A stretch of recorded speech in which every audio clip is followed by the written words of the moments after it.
Şanlıteni münasibetli bilim saglyk goraş we derman senaty ministrlikleriniň Türkmenistanyň Bilim we Sport baradaky döwlet komitetiniň jemgyçilik gurumlarynyň bilelikde geçirýän çäreleri ýokary ruhy bilentligi betlenýär. Aşgabat şäheriniň Bilim we Sport baradaky baş müdürliginiň gurumagyny ýarşlar ustadlaryň kemale gelýänini äşgär etdi. Ahal Balkan, Daşoğlu, Lewap, Mar vilayatlarynyň Bilim we Sport baradaky baş müdürlikleriň gurumagyna geçirilen ýarşlar ýokary galkynşa eýe boldy. Bütünýä saglyk güni münasibetli geçirilen sport bäsleşikleri gyzykly häsiýeti bilen tapawutlanýar.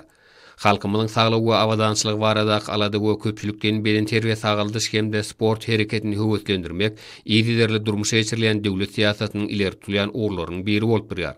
Halkyň awadançylygy onuň durmuş derejesini ýetiderli ýokarlandyrmak, bedeni we ruhdaýdan sagdyn, berk bedelli, aň paýhas taýdan ösen ýaş nesli kemale ýetirmek baradaky alady Türkmenistanyň döwlet siýasatynyň aýratyn möhüm ugrudyr.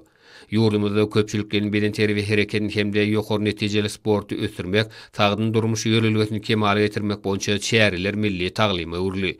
Köpçülikden sport çäreleriniň geçirilmegi sagdyn durmuş ýöreligine eýerilmegi öz bolşy görelli mektebine öwrülýär. Ma'lum bolşýaly belent maksatlaryň öňde goýulmagy bilen saglyk goraş we sport ulugy Türkmenistanyň okkully ösüşe eýe boldy. Sport ählimum parahatçylygy, döwletleriň hemde halklaryň arasyndaky dostluk gatnaşyklaryna we netijeli hyzmatdaşlygy potolandyrmagyň möhüm şerti bolup durýar.